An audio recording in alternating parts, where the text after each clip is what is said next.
soy causes estrogen apparently and you shouldn't have it. Soy is a great superfood.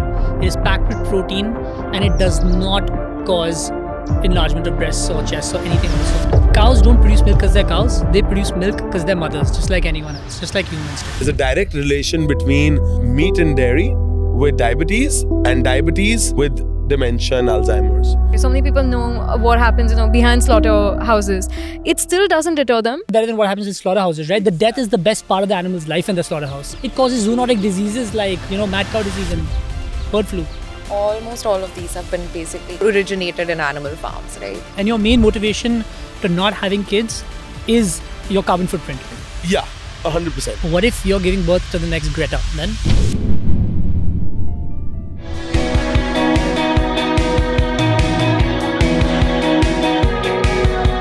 Welcome to Sustainable Tea with Shreya. Thank you so much for doing this with me, guys. Thank you so much for being here. And thank you for hosting us in your beautiful award-winning garden, Sid, as you wanted me to say. Thank you for coming here and thank you guys for participating. Thank you for having us, Shreya.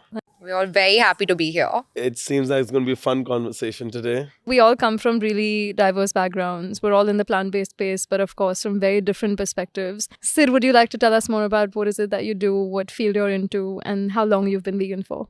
So I'm Siddharth and I go by Sid as well. I am an investor. I invest in stocks and startups, the listed and private space usually. And I invest across stages and geographies. It's family capital and the area of focus is alternative protein. So especially plant-based industry. So I invest in food and materials replacing animals from the supply chain. That's so cool. So we've got a vegan investor who's been vegan for about 14 years now. On to you, Mala. So I'm Malvika. I have been vegan for 4 years now, and I'm a vegan content creator. Currently, I run a blog on Instagram, which is called Mala Goes Green. And in that, essentially, I try to cover anything relating to a vegan lifestyle, but specific to India, whether it's going out to eat, food products, a little bit of fashion and beauty, general awareness and education. So currently it's just, I think, a good starting point, especially for someone who is keen to explore a vegan lifestyle in India. And before this, I was working in the policy space. And I think around the reason that I decided to go ahead and start this page was that when I was trying to figure out, okay, what are the things I need now that I've decided to go vegan? And I was going on Instagram, there were a lot of really great content creators. But most of them, or rather none of them, were talking about products and other things, resources that were available in India. So to me, it's kind of like, it's great that there's this vegan cheese out there, but it's being sold in London. I can't really do anything about that. So the thinking was essentially that, there might be other people out there like me. And as I keep discovering things, I'm just going to post about it and, kind of take it from there. So started off as just something that I was doing in almost documenting my discoveries as I go along the way, but then built a small community around it. And now obviously it's something that it's my full-time gig now. And I'm hoping to do a lot more with it now in the coming years. Super cool. On to you, the bad vegan. Oh my God, I'm not really the bad vegan, man. I've been doing a lot of good stuff. Hi, I'm Ritva Kapoor and I started this organization called People of Tomorrow. We started off as a sustainable living platform centered around a vegan kitchen. First vegan restaurant of the city, 100% vegan restaurant of the city, New Delhi. And we've been in operation since 2022. We're planning to expand to other cities, coming to Bombay very soon. We need it, you know it. We're actually coming up with a new concept of a cocktail menu, which is around global warming. So we have 5 different cocktails, which are going to be talking about 5 lesser known facts around global warming. Something like the methane problem. So we're trying to put light on the fact that 18% of all carbon emissions are coming from methane, which is basically coming from the cow's burps. And we're trying to represent that in a cocktail with a white liquid, which is representing the milk. There's going to be a smoke trap on top, which is representing methane, and a couple of more other cool concepts along with it. Very cool. So cocktails based on global warming. So we're just trying to educate people over, different concepts. We used to have a menu earlier, which was also around climate change, but it was a food menu. We're trying to do another new tasting menu, which is in the works right now. And we're going to take this all around the country. We're trying to do a couple of pop-ups in very prominent spaces. And yeah, that's about it. We did the first vegan food festival of New Delhi, which was last year. And we had about 25 brands participating in it. So we're trying to do a lot of cool stuff around the space to not just make it all preachy and, educational, but also fun at the same time. We don't go with the whole stereotype of, this goody-good, kindy kind vegan, as you all know. We try to make it a lot more party, a lot more... You know what I love about? I love the name POT, People of Tomorrow, and shortened to POT, something I'm passionate about. I can summarize this entire intro with this: People of Tomorrow, Basant Lok Market, Priya, Vasant Vihar, book your table now. Hashtag I love Ritva for 10% discount on the cocktail bar. That's what he wanted to say in a nutshell. No, all vegans actually get a discount at our place. How do you prove who's vegan, who's not? Everyone can just say I'm vegan. No, but we have a verification. Blood test. You do high health levels. If your B12 is low, you can get a discount. But that's everybody nowadays, as you said. No, we have a quick, we scan your Instagram because we know vegans are very vocal.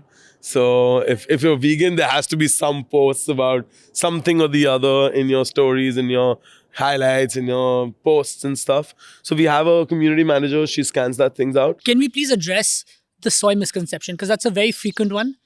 That soy causes estrogen apparently and you shouldn't have it. Soy is a great superfood. It is packed with protein and it does not cause enlargement of breasts or chests or anything of the sort. In fact, the hormone that's supposed to possibly contribute to it is not even present in soy. It's present in other non-vegan foods. Exactly. So the entire debate is And if fairly you're pointless. worried about hormones, really it's dairy that, a lot of female hormones come in from. Correct. Honestly, this whole soy thing, I didn't even know about, boys. Like, who's spreading these misconceptions? It's rumors, it's Chinese whispers, right? So what happens is that you need to consume, the science is out on this completely. You need to consume buckets and buckets and buckets of soy for it to do any kind of damage. And that even if you have too much water, you'll be in trouble. So too much of anything is really bad.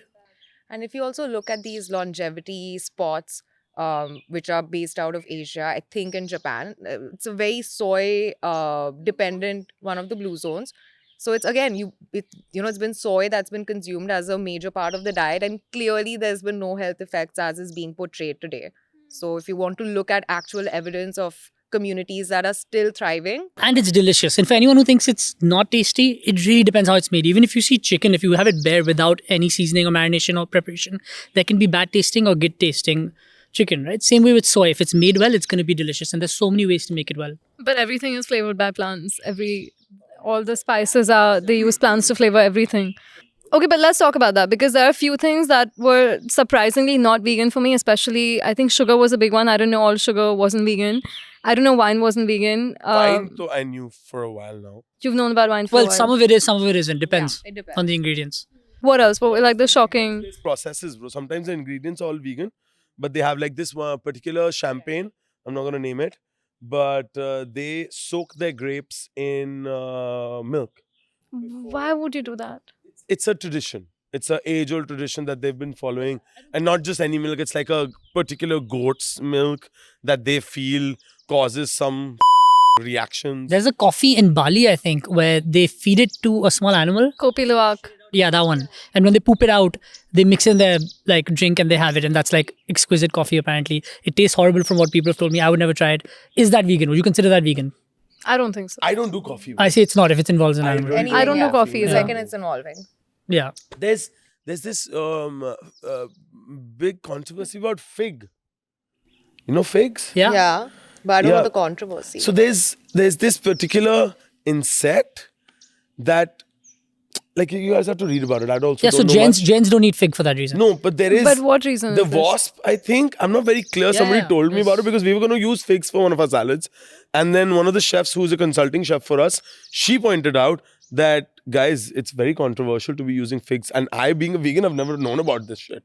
But then she put light on it, and we researched. My chef, she researched upon it, and it is a little controversial because it is sort of that the fig, the fruit comes out of the place where they go for like hibernation, and sometimes the insect dies in there, and that's how it's Read about it. Yeah, Somebody please. can. We will read about it because I want to know about the Jainism side of it as I have well. heard Why? this. So Jainism, a lot of things that kind of cause harm to even the smaller animals and insects and stuff is avoided, right? Things under the ground, for example, root vegetables, etc.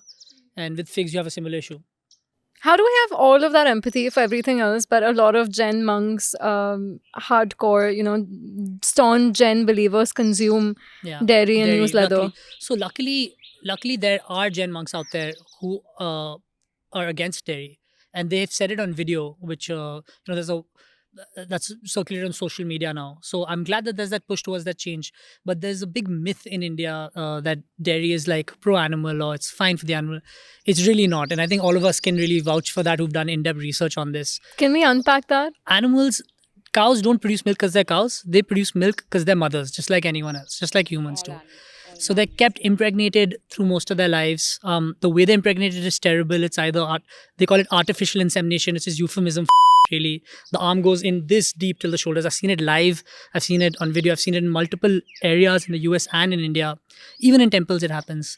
And But you have to give Jains the benefit of doubt because they are still sticking on to their traditions from age-old practices. Okay, at that point of time, none of this shit was happening. At that point of time, the cow was getting impregnated by the bull.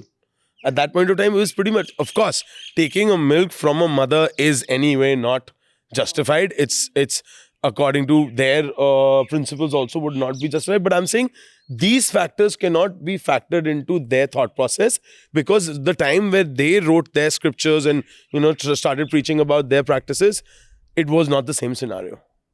Which is what we don't acknowledge right now because we didn't have that scale of that industry back but now that we... it's all business, of course, and the population has grown so incredibly enormous that there's really they actually shove them with hormones and injections to increase milk production.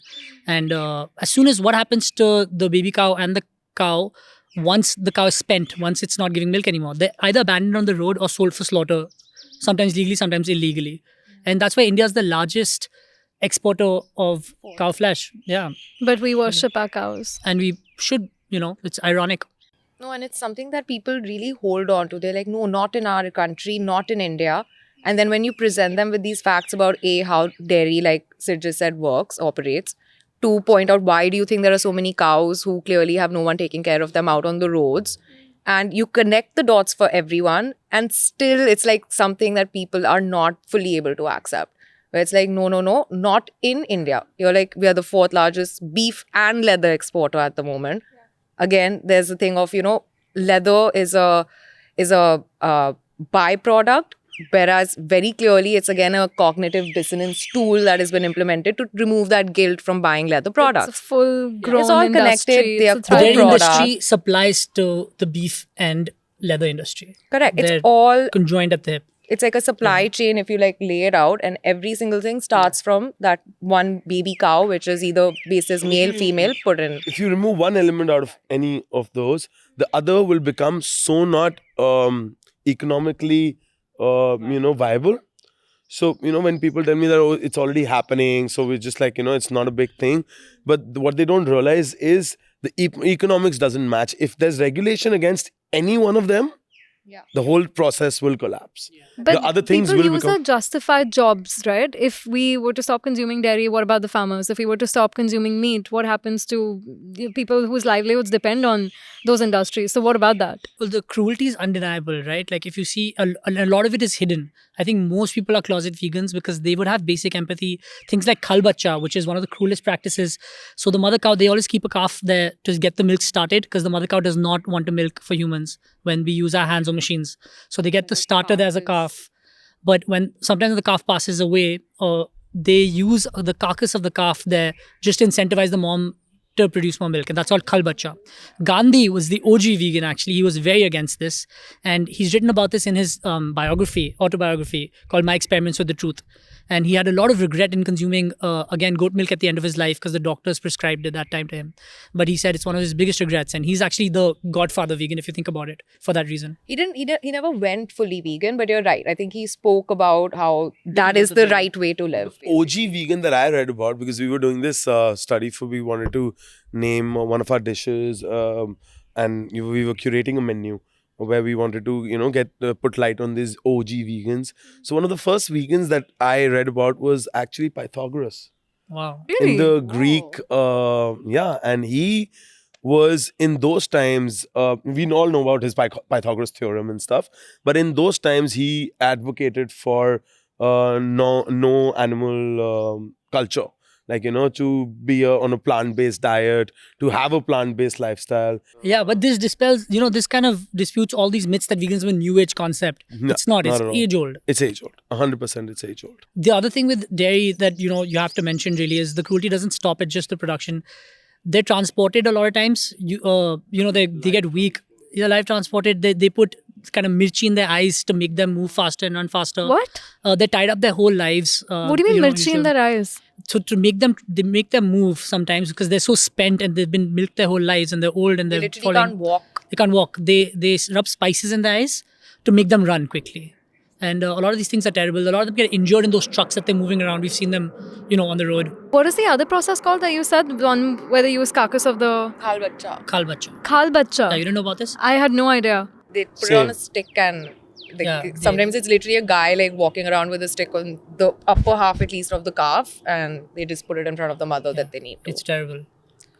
How do we allow this? You didn't know this? You know how I- they're dehared? I They didn't use This is know not flames. even like one of the worst things if I you look didn't at even know everything this. else happening. It's like, okay, I mean, yeah, It whatever. gets worse and worse the more you think about Do it. you get desensitized to the amount of information that comes your way as just learning more about the animal industry? And every day I feel like I learn something new, because I went vegan. Like when I first went vegan, it was just about the food, and then I learned about the leather, and then tweed and wool and silk and pearls. It just never stops. Do you at some point feel like, okay, whatever, this is what it is, and we know we live in a non-vegan world? Or do you still feel that sense of shock and horror every single time? I think initially when it starts happening, like once you've unlocked food and then you start unlocking the rest, it is a little shocking because I don't think your brain has yet like kind of understood really how widespread this is across basically any industry, right? Is going vegan the single best thing any individual can do for the environment? See, veganism is a lifestyle. Okay? Just being vegan, as when you eat, and it doesn't just pertain to a non-dairy, non-meat lifestyle. When you talk about veganism in a totality, you're talking about sort of ahimsa, sort of other things also which come with the culture, which nobody's talking about nowadays. It's just about what's on your plate. No, man. What's the It's impact on the about- environment if you don't use animal products? There's a huge impact on the environment for sure. But I'm saying that's not it. You don't stop there. Let me throw in a stat there. So if you go vegan or even highly vegan friendly, if you cut down your use of animal products in food and clothing by 90%, you will have more of an impact. And if everyone does that, that'll have more of an impact on the environment than cutting out all transportation altogether. Yeah, bro. All those facts we know. Those are all there in those documentaries and stuff. I'm saying just that doesn't, just saying that, oh, I'm vegan. Okay, I'll give you an example, okay? But he's We not go to- saying just be vegan and nothing I'm else. giving you an example where sometimes not having not being vegan on that instant is actually better for the environment than being vegan. I'll What give do you you an mean? example. Leather. We went for a meal the other day. I was late. My friends had already been there. They'd ordered their food. Out of which somehow one dish was already vegan that they ordered. Okay. Now we had gone to an Indian place. They'd ordered some butter chicken, some dal makhni, one or two things more. Okay. And I went there. Now there's one dal tadka on the table which is vegan. Other than that, there was one aloo gobi on the table which is vegan. And they expected me to come in, and of course I'm going to order a dal tadka or something. I'm not that famished. I don't have that kind of an appetite. I just want to have one roti. I called for a roti. Now I see the dal makhni on the table. I know that's going to go to waste. I know these are going to get it packed, keep it in their backseat of their cars. Nobody's going to take it out till in the night time. They're going to go get drunk. Next day morning, the guy who cleans up the car is going to take it out and be like, "Ye khatam ho gaya." There's plastic wastage going there because plastic packaging is going to be used to package the product. Then the food is going to go to waste. I am going to order another portion, which is also going to go to waste because I can't complete the whole portion because I'm not so hungry. I ended up having three big spoons of the dal makhni. I feel that's more environmentally conscious than actually going and ordering myself a new dal tadka. Argue if you can on that. What do you think of that? If it's already on the table and you know it's going to be thrown away. But it's not vegan. It's not vegan. It's dal makhani. It has makhan in it. Could you not have given it to someone else who maybe needed Exactly what I'm telling you. I've done this 100 times. I get things packed. They lie in the backseat of my car. it? No, don't keep it with you. You have enough people, I think, even out on the roads who might Bro, be you needing get out it. of a nice restaurant, no, in a 5-star hotel. You go to your car, you keep it in the backseat, and then you forget about it. No brain cells. I'm 100% sure I'm going to forget about it. And it's happened to me, honey. It's happened to me 100 times. That's why I'm telling you that it's on these instances. I take a call, bro, and I'm like, okay, man, I'm gonna have whatever's There's there. actually, I don't know why. You know what's sad about food wastage is really important, right? A lot of restaurants, weddings, a lot of even 5-star hotels, even they will not give away the food to people in need outside, which there's so many of homeless people, There's a because they're worried about liability. Yes. But there's a foundation called Robin Hood Society, an NGO, Robin Hood Army. or the Robin Hood Army, but they're not everywhere yet at all, because I keep asking everywhere I go, and they really need to get everywhere, because all that food, it's such a win-win, right? People who don't have it, and here it's extra going to waste. Make the marriage happen. Give it to them. For sure, but coming back to the point, sometimes taking that call in that moment and putting your vegan, aspects or your idealism aside and looking at the core concept of what at least I believe in is sustainability. So I put veganism aside sometimes. And that's what all I'm trying to put a light on. That it's not, when you talk about the environment, sometimes, being a vegan doesn't really make a change. I Because then agree. you're adding to it. In any case, if you're going to a restaurant, okay, you go with 3 other non-vegan friends of yours, you're ordering your own food. They're not eating your food most of the time. Oh, they'll eat my food and their food.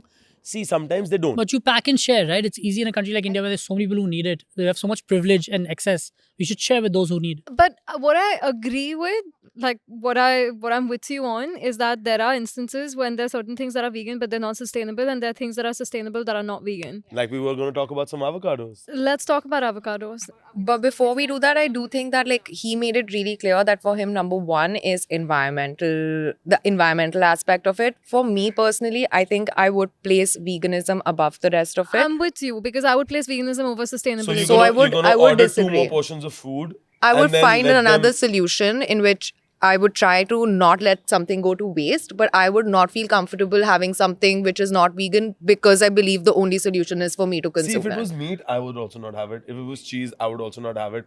If it's dal with a little bit of makhan in it, Yeah. I'm okay with it. Bro. So that's what I like about Pita is that they don't say go very nitty gritty with 0.01% of some animal product. Ignore that. Make it easier. So I think none of us are really that hardcore about You it. can't be. About personal purity. I'm sure there's medicines that we consume. I'm sure there's something we No, use here I'm and very there. hardcore when it comes to my restaurant, when it comes to my personal lifestyle at home, when it comes to anything that I'm directly responsible in, I'm very hardcore in it. But when it comes to a group choice, when you are in a social setting, I feel sometimes it becomes more resource inefficient to be vegan. I hear you, but I think maybe I would approach it differently than you would. Everybody eats to each their own, man. What about palm oil? Because that's one thing, palm oil, people consider that vegan, but it's not really sustainable. Would you as vegans consume palm oil knowing it causes habitat destruction? I don't consume palm oil. I don't think it's much of a thing in India also. It's more of palm oil is used in everything. Palm oil is used in all your products, to cosmetics, to I think more your in chips. cosmetics and stuff, But the to the woke best of my brands, knowledge. the better brands don't use it now. Probably And they not. even specify all no of palm your oil. Consumer, like FMCG, like consumer FMCG brands use palm oil in everything. There's palmolive oil in. Okay, I'm not a consumer, honestly. I don't use any cosmetics. I don't even use like shampoos. I use a shampoo bar. No, a shampoo bar is much better, honey. Touch my hair. I have literally 4 products in my bathroom, which is like a basic toothpaste. So you've never thought about palm oil. From that Never. capacity. I'm Like, not a would you eat consumer. palm oil? I would you not avoid eat it, like palm you said. I would avoid it. I But would I'm avoid obviously more something. particular about animal cruelty products, and this indirectly does cause animal cruelty, right? Deforestation and etc. So I would avoid it. Let's talk about your vegan catalyst. Let's talk about why you went vegan in the first place. So I grew up in a Jain family, so always vegetarian, born and raised. I left leather when I was 18 when I realized it comes from slaughter, and I drew the connection. Actually, I had a friend in school very clearly saying, "Hey, you don't want to eat meat, but you realize you're wearing meat," and that was a trigger for me. Your So friend said that when a you were friend of mine 18. said that. Yeah, a friend of mine from the UK in middle school first said that to me. And so when I was like preteen, roughly, I left leather. When I went to university at Boston University, I joined the BU Veg Society there as a proud like veg guy. And most people were vegan there, and I asked why. And then they told me about the horrors of the dairy industry, which we recently discussed. I saw documentaries about it. I saw videos about it. PETA videos were great to see. And I even went live to, on-site locations where cows are being milked, and I hated what I saw. Where was that? In Boston. Yeah, Connecticut. We went to Boston, Connecticut, and even back home in India, I made sure I visited and saw live, because the impact you have it on video versus in real life, it hits you differently. And ever since then, overnight, I remember my last. I was at Starbucks and I ordered a soy latte instead of a dairy latte, and that was the last time I ever remembering, even making a choice. It was always the alternatives for me. It was always plant-based for me since then. And that was So 14 years. 2010 I went vegan, yeah. How difficult was that? How did your family take it? What was it like being the odd one out? It was tough to explain to the family. They all thought it was a fad and it was just something I'm trying out. Like Yeah, an that's what exercise. they always think. They always think that, right? All of us can relate to that. But I think over time, it troubled them a bit. They worried about my health, this, that. But I try to get the right kind of nutritionist to guide them. And dairy is actually, by the smarter people, seen as an anti-health food, not a pro-health food. And that kind of gave them some comfort. And India is really, the diabetes capital of the world. And it's also the dairy capital of the world. And that's not a coincidence. So there's a book called The Do you China know Study that, that shows sorry, this. sorry to interject, but do you know there's a latest research, and it's not a hypothesis anymore. It's been declared. Dementia and Alzheimer's been categorized as type 3 diabetes. What? Really? Yes. So there's a direct relation between meat and dairy with diabetes, and diabetes with dementia and Alzheimer's. So you guys should also read about that. It just came to my mind, so I pointed out. So sorry. But in India, we've all been raised in our generation to have milk like medicine, right? 3 times a day, you're given it, shoved down your throat.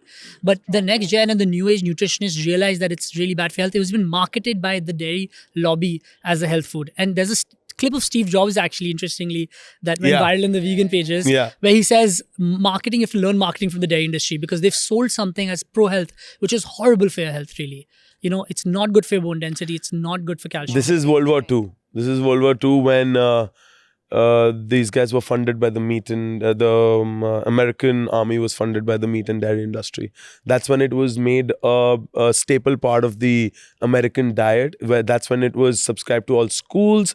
It was licensed by the government, by these authorities, to actually be a part, and that's how they made They all made the it big part of the bucks. food pyramid as the Exactly. dairy is a thing, which is complete Exactly. crap. So they funded the war, and then they got so much investment by the government. So back to your into point, these I things. got the family around these, see these facts and, bust these myths. And they're a lot more comfortable now because I keep healthy. My vitals are good. I'm probably one of the healthier people in the family. So they've come to a point where they're lovely now. They go for vegan workshops. They love eating vegan with me. And they realize that it actually is not restrictive. It's actually opened them up to great things like People of Tomorrow, a restaurant they all love, like so many vegan curd we just had, and even this vegan chai, and actually kind of opens up a new avenue of foods which you didn't realize before. Interestingly, similar thing happened to me when I was vegetarian, and I was most of my life I've been vegetarian. I never ate so many vegetables, bro. I never used to eat aubergine. I used to hate Loki. I used to hate like zucchini. Mushrooms were never a part of my diet. I was that vegetarian who never used to eat vegetables because there was so much of, dairy into my diet and other things. Like in India especially, there's so much paneer, bro. Yeah, And once and a people day are I used to addicted. have- So it's addicted because casein in cheese is addictive. That's scientifically proven. It has the same apparently effect on your brain as heroin, etc. do, except at a smaller scale. But it's the same exact part of your brain that's getting triggered when you're Exactly. having His eyes cheese. lit up. So- I think I'm gonna go back to dairy. no, but that's how addictive it really is. Like it's in the same family as these drugs. Yeah, so I'm glad to say that I'm 14 years clean. Actually, I was a drug addict before. Except No, it's for not. how much Diet Coke this man here drinks. That is The my one amount vice. of Diet Oh my Coke. God, soda to is stop also a having weakness soda. for me. I'm working on it. Yeah, I need to You stop guys. that. But not diet. I don't do diet. Which So I see, I don't put trash like that into my body. I don't put processed. now he has I don't standards. put You want to processed talk about meat. trash in your I don't- body? I You don't really put want to talk processed about stuff trash? like alternate meats, plant-based meats. I don't put sodas. I don't put any of this shit into my body. It was basically someone pointing out that if you don't eat meat, why are you using leather? And then being part of a veg society in Boston Where most people are University. vegan, and they showed me why dairies shouldn't be consumed for health, animals, and the environment. And your Jainism and veganism aligned. Mixed, yeah. Mala, what's your story? Since then, what about you? So for me, I come from a vegetarian family, but I was the only person who was non-vegetarian for around 10 years. And my sister, she was very clear on the fact that for her, going non-vegetarian is not an option for ethical reasons. So she's actually the one who initially started sending me a lot of, articles or video clips to documentaries. And I think it just was one day where I woke up and I was like, you know what? I eat veggie foods almost all the time anyway. And now I know all of these things. I don't think I can live with myself eating any form of meat. I was never like a heavy non-vegetarian, but I was one. So it started with that. But even then, I remember thinking, I'm like, I know people are going vegan as well because there's something going on with dairy. But in my head at that point, I don't think I was like ready for it then. So I didn't deep dive into understanding what the problem with dairy is. And it was 5 You years didn't want to later. know? There was almost like a side of you that didn't want to know? Was it The same, things that I think ignorance a is lot bliss? of us end up telling ourselves where it's like, it cannot be as bad as actually eating the flesh of the animal. Like, how bad can it be? Maybe there's something happening, but this is the biggest problem, which is obviously once you realize not really the case and it's all connected. It's a huge shock, I think, to anyone who's not aware of it the first time they find out. But again, it was just something that I couldn't let go of. It was at the back of my head. I'm like, if my whole reason for being veggie for ethical reasons is this, then I need to know what's going on in dairy and then I take that call, right? So it was then a deep dive for me into what's happening with dairy. And I don't think there was really much of a deliberation after you find out what's going on. It was kind of like, okay, I have to do this. You can't obviously. unsee it. I don't think you can You can't, unsee you can't. any of that. I think you can't. logically, And then it was once it cute logically though. hits you in Exactly. the brain, then it You something can't, doesn't you feel can't, right. you can't. You don't see it as food shut. anymore. You see Yeah. it as animal flesh and fluids. Yeah. But so many Bodily people fluids. know about all these facts. So many people know about what happens in the dairy industry. So many people know what happens, behind slaughterhouses. It still doesn't deter them, Cognitive and it dissonance. still right? doesn't stop them from consuming dairy or meat. Some people, like I have a cousin, okay? He is one of those, like, you give them an example that, okay, man, these guys are non-vegetarians, but if you give him a knife and tell them to cut a lamb, they can't cut a lamb. He's one of those who will. No, but yeah, there is a certain section which I've also had some people say this to me where they're like, we genuinely do not care about the animals. And Like, I'm okay with those people eating meat, man. And like, some people have to eat meat. Let it be. Those people have made a choice. They kill it and they have them. It's still better than what happens in slaughterhouses, right? The death is the best part of the animal's life in the slaughterhouse. The cruelty of them being raised, entrapped, like the stress, the trauma. It causes zoonotic diseases like COVID and mad cow disease and bird flu. almost all of these have been basically caused or originated in animal farms, right? So coming back to your why as to why you're vegan, but how do you go from coming from a vegetarian family to consuming non-veg food? What was that transition like? Because It it's was usually just I was very young and I was just experimenting, and I think so many people around me were having it, and my parents, like, they've never imposed anything on us, so it was kind of like, it's up to you guys, just not at home. So which is why I was never like a hardcore non-vegetarian ever. But yeah, if I was going out with friends, every once in a while I'd be like, okay, I'll have a little bit of this or a little bit of that. So similar for me also, I feel. Like my grandparents on the mother side were non-vegetarians. My grandfather on my father's side was a non-vegetarian as well, but I've never seen him. I was very young when he passed away. And my grandmother was vegetarian. So my dad was also raised my dad chose to be vegetarian. But in my household, it was never like, it was a vegetarian household, but we were never told that, oh, you cannot eat meat. So when I used to go to my maternal side grandparents' place, I used to eat French toast. We used to get eggs in the morning. I've had meat ki rassa with chawal. I've never been a meat eater, but I've had chicken nuggets. My cousins used to feed me chicken nuggets by saying they're vegetarian nuggets. So I've had my fair share of, experimental shit when I was very young. And then I feel when I got a little older, and my grandfather actually, surprisingly, you would be very shocked to know, my grandfather on my mother's side used to own a poultry farm. what? And I've actually seen chickens be beheaded. Yeah, I've also seen actually. A lot of shit happen. So when What did you was go that vegan? like? How did you go vegan?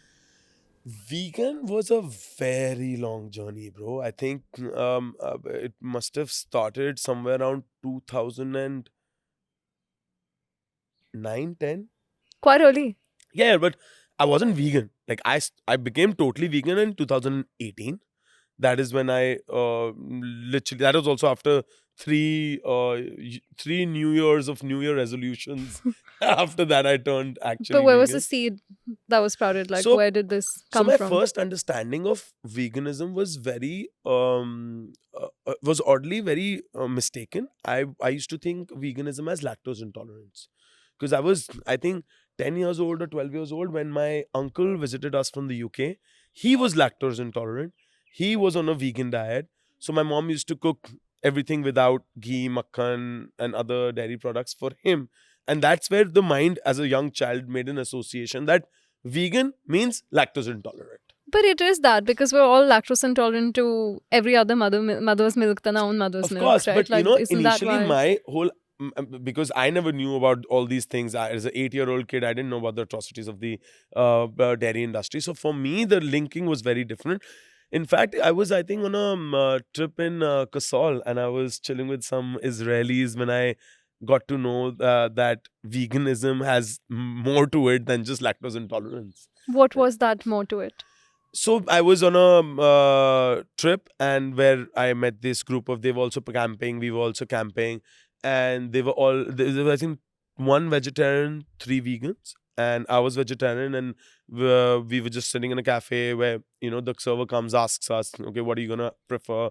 And I ordered for the vegetarian option. Then got to talking to one of the girls of the group who was vegan, and she was much older than me. I was actually pretty infatuated by her. She was a pretty looking girl. Here we but go. she- Different podcast. Different podcast. Okay, whatever. We will circle back she to was the this. first one who, raised that question in my mind of, like, Are you saying you found veganism attractive? Was that a turn on? Are you not admitting? really. That girl was attractive. She was turning me on for sure. But yeah, I when she regret explained, asking him Yeah, questions. you set yourself up for that one. The way I think I did that to myself. so she told me she actually questioned me and called me a hypocrite for being a vegetarian.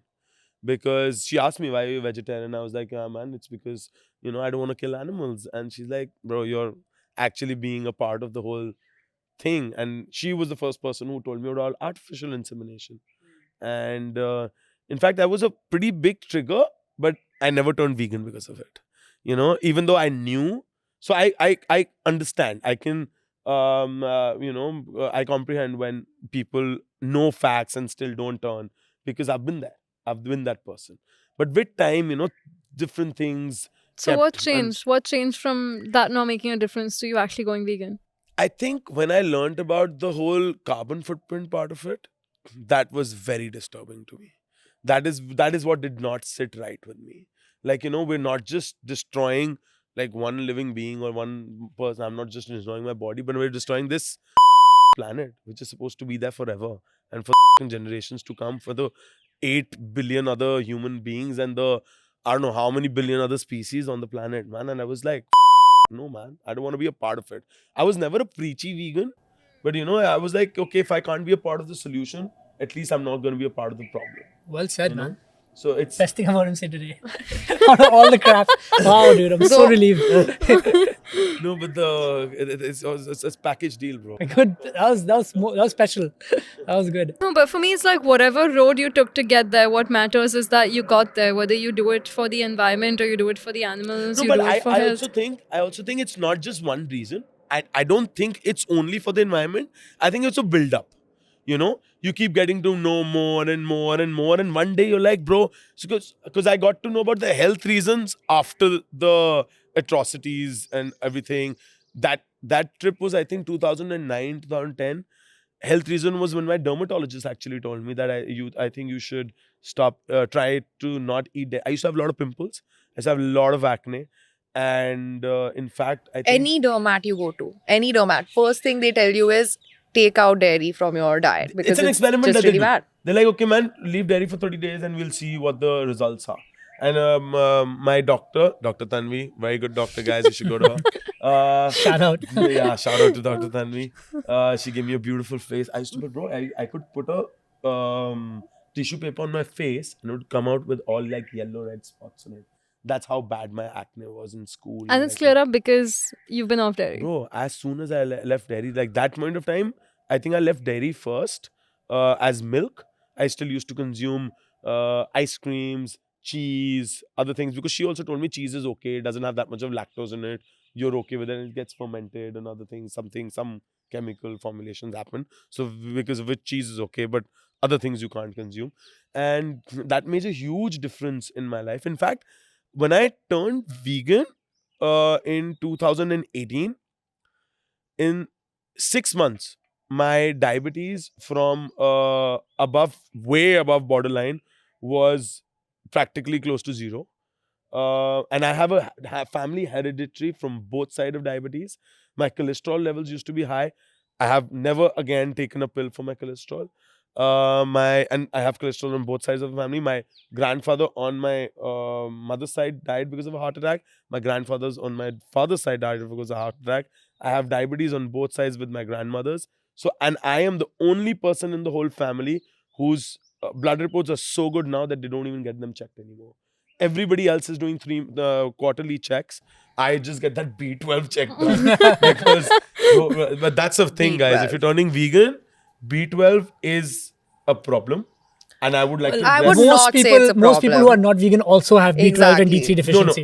No. I'll tell you, it is not just because of turning vegan. It's also because of our practices. Like earlier, humans used to do a lot of kheti badi, in which there was a lot of contact with soil. So the problem is the contact with environment.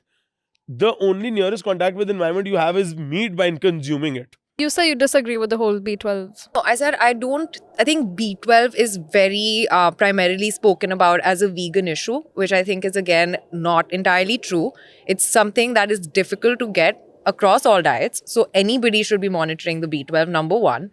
And number two, a lot of times people, and I understand sometimes taking it in pills or other forms might seem a little bit uncomfortable for some people, but then you also have fortified foods that you can try out and like a lot of options that exist. So it's like not an issue. It's something you need to keep an eye on. Yeah, but the and thing even is, the animals, by the way. I don't do But- plant-based milk. I don't do plant-based meat, and those are the only two sources I'm not that you saying get B12 specific. from. I'm not saying specific to you. Yeah. But in general, like even the meat eaters who will be, like, oh, you can only get B12 from the meat.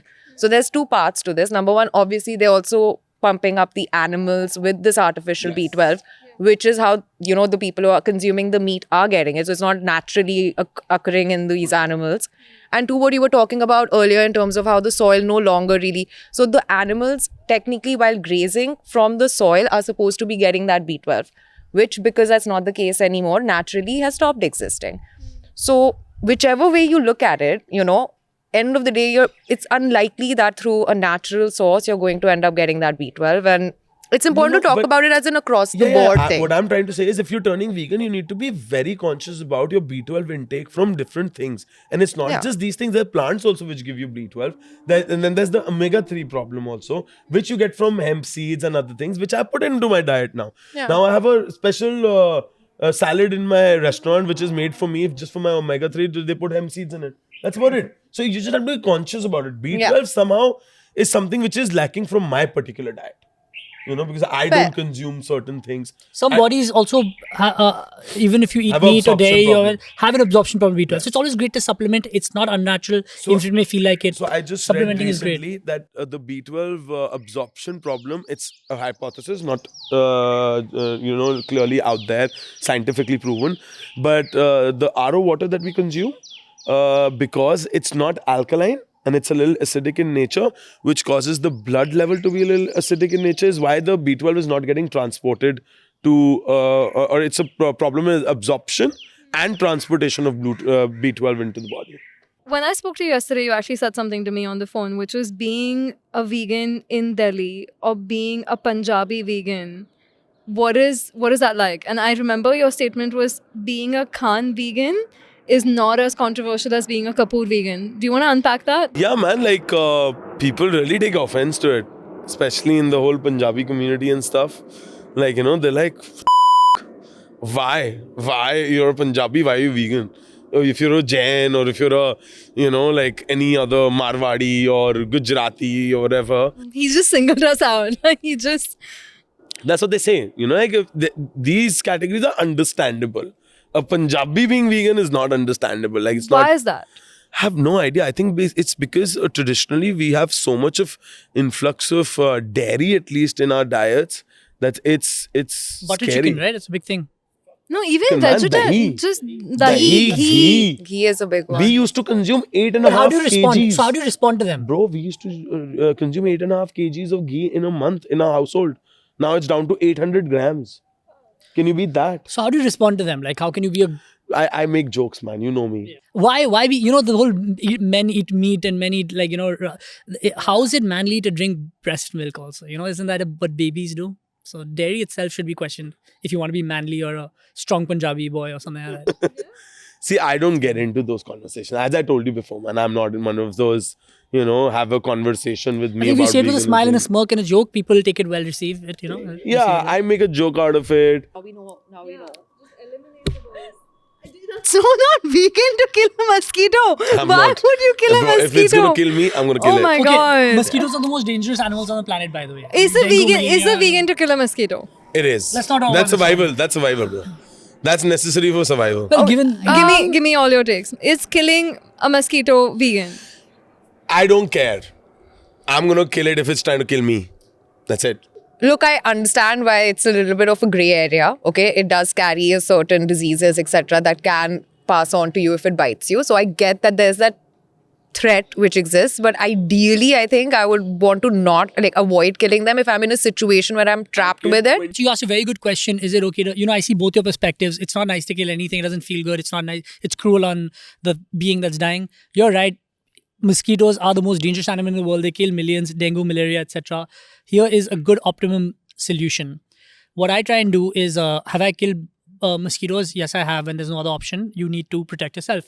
But when you do have an option like this is a great product. It's called a humane bug catcher. You can get it on Flipkart, Amazon, the PETA website, and it humanely, you can trap it.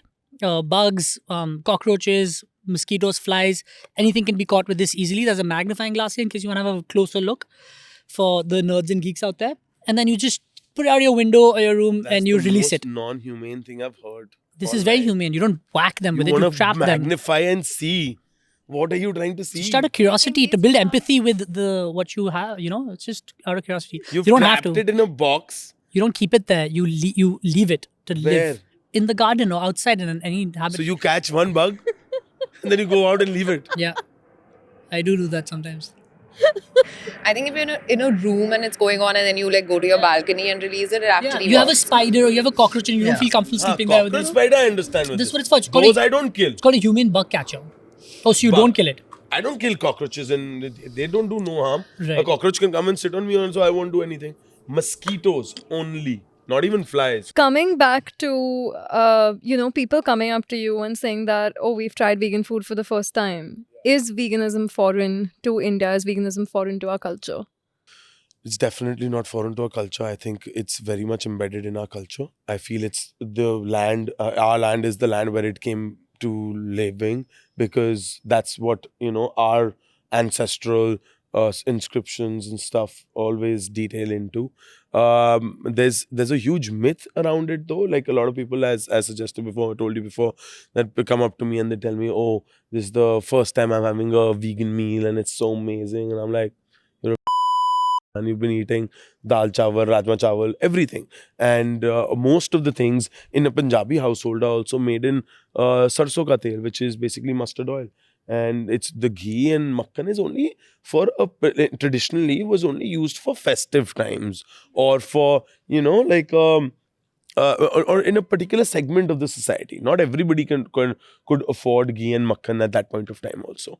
So, when people really come up to me and tell me that, oh man, it's amazing to do this, to do that, is I think because the perception of vegan food is very foreign. In fact, when you talk to other cultures also, like Japanese people also, for them also veganism they think is a very foreign thing, which is not. A lot of I visited Japan and vegan food was rampant everywhere. It was amazing. because it's been a part of their culture in more rural areas since decades or like centuries. So Okinawa is one of the blue zones. There's a great documentary on Netflix called about the blue zones, and that's where people live Is the it living healthiest 200? and Live the 200. longest, the most number of centurions over there, and all of them have one thing in common. Well, a couple of things in common, including diet and lifestyle. They're all active there. They all do a lot of their own chores and walk around and active physically, and their diets are primarily plant-based. More than 95% Also, is the vegan. kind of cultivation that they're doing is very organic. Not just saying that okay, plant-based is just the answer. There are ways to do it as well, which they don't pollute a lot. If you look at Okinawa itself, they have this huge waste segregation systems inside their homes. You know, they have these practices where they themselves segregate, I think, 7 different kinds of plastics, 6 different kinds of paper, and that's how it's sent to the processing units. So it's, I think, a holistic point of view of living that they are focusing on that is very essential for a. But there's that aspect of culture, which you said. There's some cultures that are accidentally or naturally plant-based. But there's this other argument that we use with culture, which is, ghee is such a big part of our culture. And dairy is such a big part of, Punjabi culture, for example. Or just those traditions and customs and practices that have stayed for so long. So what is your take on divorcing culture with dairy, divorcing culture and dairy, with traditions, festivals for that matter, and food that is so close to people's hearts? Again, like we keep talking about the perception behind these foods, right? And I think if people were to fully become aware of really what is happening, and since we were talking about dairy, let's say dairy for the sake of argument, I think then of course it's up to them. I don't think you can go around telling people what it is that they should eat, should not eat. Culture is a very popular reason cited a lot of times to justify eating certain foods. However, culturally, if we then take a look at history, there are a lot of things that, we've practiced as societies, which eventually there came a point, whether it was, slavery, whether it was female genital mutilation, and, the list goes on, even smoking cigarettes and believing that that's good for you, like that's many things. You realize that, hey, we were wrong about this, or we can actually do better than this, and you evolve. And it's happened multiple times in history. So similarly, for me, the culture argument, I think, sure, there was a time when maybe we needed to depend a little bit on animals for a little bit of nutritional source from foods. We no longer live in that kind of a society.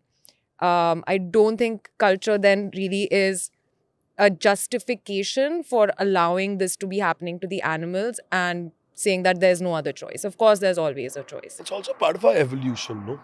I think this is another part, like, say that we've evolved into the form that we are today to sustain ourselves on this planet today, and to, if we go for the argument that there is no planet B, which is the thing right now, then it is the need of the hour. We can't sustain as a species. I'm, as an investor in this space, in the all protein space, I'm really excited about technology bringing about change. So, if you draw an analogy with alternative protein to, say, the electric vehicle, or even way back before horses were the mainstay to travel, right? In every city, every town, there were horse carriages going around. And when the first motor vehicles came on board, all the experts advised, even Henry Ford and everyone, that, hey, the motor vehicle is a novelty. The horse is here to stay. But that's not what happened. A better technology came out, more sustainable, more viable, and it reached price parity. And you barely see horse carriages out there anymore, right? Similarly, I think plant-based protein or vegan protein is going to completely overtake, in the long run, animal-based protein, just because it's so unsustainable, it's very cruel, and it's bad for health. And there's science to prove all those 3 domains out there. Would you like to touch upon how people think plant-based protein is also bad for health because it's processed versus animal protein? So a lot of animal protein is processed too. And the whole processing argument is, the rice you eat can be processed. It's good to eat lesser processed foods, but a lot of whole foods are vegan and plant-based and completely unprocessed. Millets is a great superfood, underappreciated. It's sustainable, bioavailable, not expensive, especially in India, extremely, this is the year of the millets. So this is going to be another year of the millets. I think every year should be the year of the millets. Ragi, there's jawar, there are all sorts of millets that we don't eat. And those are not processed, right?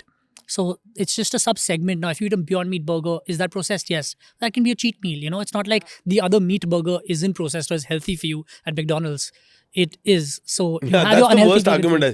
I hear. That plant-based meat is so processed.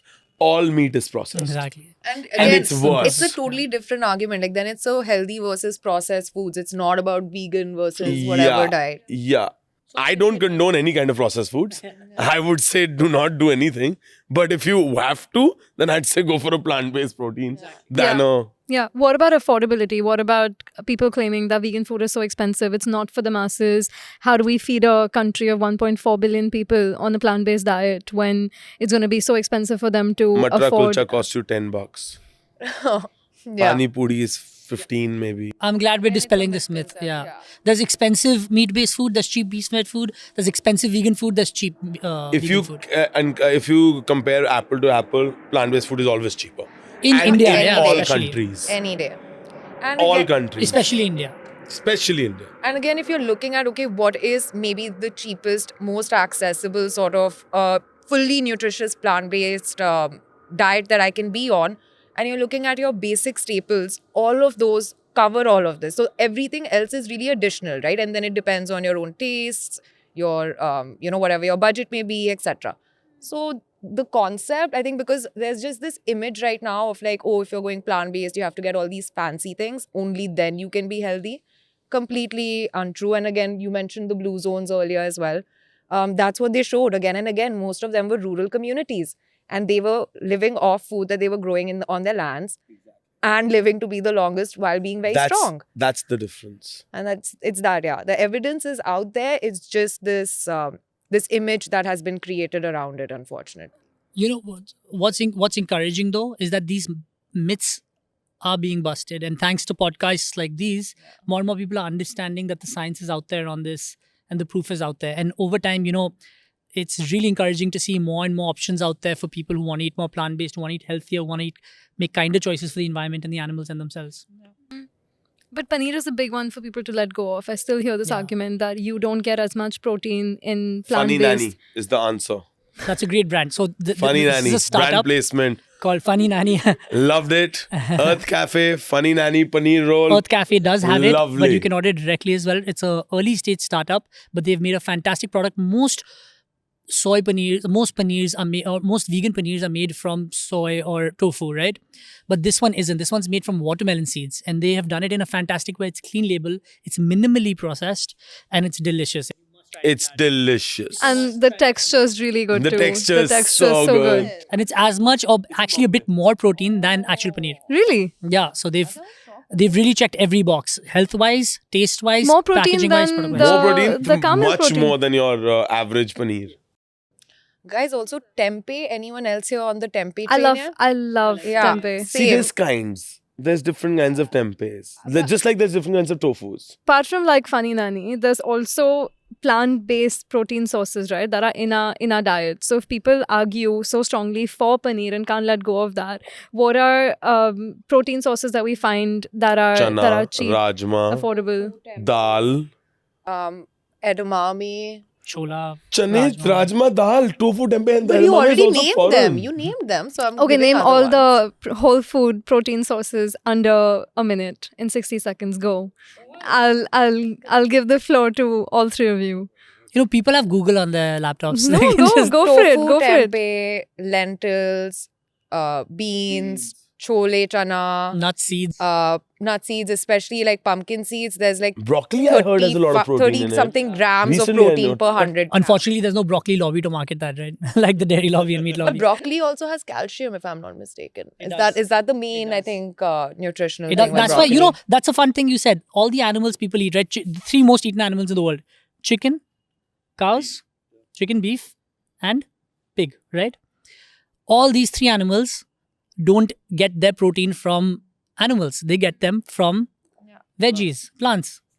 Even hippos, rhinos, elephants, all of these, like the strongest largest and strongest, animals. they're all herbivorous. They have this data available online also that the only species on Earth which have the ability to synthesize the nitrates and ammonia from the soil and the air and convert it into proteins is plants. That the only way that the animals get proteins is from plants. And then they make complexer forms of proteins. And these complex forms of proteins it's again an hypothesis. I would not say it's a proven fact, but they will soon prove this as well, that these complex forms of proteins are actually very difficult for the for digestion on the intercellular level, which is also a big cause of dead cells, which can lead to tumors, cancers, and a lot of other problems. I'm not saying it's a good point. You know, the science is out there. There's a lot of argument on food science, right? This is good for you, that is good, not good for you. Soy is bad for you, soy is good for you. But you know, the one thing that all studies agree on and do not refute is that a healthy diet primarily consists of nuts, seeds, legumes, and veggies and fruits. And if your majority of your diet consists of these things, you're eating very healthy, and that's the way to go for longevity and health. Sometimes with people who are discussing veganism with me, a very simple way where they're like, why, or trying to understand the concept, I just say, like, are you not going around talking about how you're cutting down on your meat consumption? Are you saying that ever for your fruits or veggies, that I've cut down on my veggies, guys? Like, you never hear that, but you'll always hear, I've cut down on my meat, I've removed chicken, and obviously there can be many reasons for it, but it's primarily, I would say, majority of the time coming from either a health perspective or them trying to be more ethical. So I don't think that debate of like which one's good, which one's bad is really a thing. It's a lot of the other. You know, there's one spiritual argument. Of course, we all know the three arguments to eat more plant-based and live more plant-based is animal cruelty, human health, and environment and sustainability, right? There's a fourth one I heard recently, which is interesting because who all identify spiritual here in some way or the other? So you do, okay, great, to an extent. So there was a friend of mine who was really deep into spirituality of their own kind. You know, it's a vague word, but what it meant to them. And they said they stopped eating meat, and not these three reasons, but the fourth one, that when an animal is slaughtered or dying, it knows it's dying, and it releases a lot of stress and tension and poison in a way in its system. Toxins, horrible negative toxins. And it's like, I don't want to consume those toxins in me. And that was a very interesting perspective as to another fourth reason for the first time. You know, that's how fish smells. You know the smell in the fish? Yeah. There's a way to cut the fish inside water, which the Japanese, some culture, they do it, in which it doesn't smell. So that way, what they're doing is they're pinpointing that nerve, which just cuts off the connection from the brain. So but that you're they don't. still killing something that wants to live. I'm just saying, but that smell from the fish is coming because of those hormones, those stress hormones being released. I will tell my friend to go to Japan and find that fish so he can eat the meat without feeling guilty of the toxins. Yeah, that's also one culture, one particular place where they have that art of doing that. But I'm not promoting that. Yeah. I'm just saying that it's... No, it's cool you said that because, you know, so often we say that you are what you eat. And at the end of the day, if you're eating something that is dead, your body is not a graveyard. Right? And that animal wanted to live. It didn't die out of consent. It didn't, die out of its own free will. So you are consuming that suffering to some extent. So I do get the spiritual side of it as well. And I've heard so many people say when they started meditating, they couldn't eat red meat anymore. There was something within them internally that said that this doesn't align with who I am. Yeah? White meat was okay for them? They just stopped consuming meat. In Akshardham, it says that there's that slogan there, don't make your stomach a graveyard for animals. In Akshardham? Yeah. It's pretty cool. I'm going to make a t-shirt. My body's a garden, not a graveyard. I like that. But I like the foul smell that you brought up because I've noticed this very recently. When you pass by any street that's selling meat or that's killing animals, you smell it immediately, but you'd never get that out of a fruit market. You'd never get that out of a vegetable market. There's no... Yeah. You and I can chop veggies and fruits, but when it comes to killing and eating an animal, there's skinning, there's dehairing, there's slicing and chopping, there's blood and gore. So it's not as simple as most people get it in a packaged way with spices and... That's what cuts out the whole... bad experience part of the cognitive dissonance. Exactly. But it's also the language because when you said cow, you said beef. It's also that disconnect between what you're eating and what it really is because you're not saying, oh, I'm eating a dead pig. You're not saying I'm eating a dead cow. We have these but lately words for them. I studied upon this. So us vegans try to do this a lot. It's actually not because of that. It's actually because English language did not have words for it. These things were French, like meats were cut in France more than in England. And they had taken the culture from France. So these words, yeah, I also recently got aware about this. So these words have been taken from the French dictionary. So it's not the way that we put it out that, oh, it's for, quoting it in another manner. It's just because they were taken from another language. Yeah, but like, when non-vegans are getting offended that we are calling milk and things like that, it's like, I mean, everything There's is that named language. something or the other. So like, let's not get... No, I was just trying to put light on a fact. No, I like that, but I still feel like there's a bit of disconnect, right? From Even the like, pictures on the what you get. packaging, right? You have it's not a happy cow. There's no Yeah. happy cow in the dairy of meat. Happy cow. Yeah. That's the- It's so insane, right? Or the pig is smiling while it's being chopped his body. It's just, that's not how the pig is feeling. The pig is crying out of pain when it's being chopped. So No, I think language is super important. And like you said, there are a couple of phrases in English that we use that are inhumane yes, in all a of our vegan. language, there's a lot of violence in language. And Tell me about that. at Ahimsa VC, we like to correct that. So we try, instead of saying small things, you can say that there's a quote. You can say, you kill two birds with this one stone. Instead of that, you can say a kinder version of it, saying you can feed two birds with the same spoon. But it doesn't hit that right, no? It's not about not hitting anyone. That's the point. Yeah, that's the idea, to not hit. You can hit him with as many stones That's as a palette.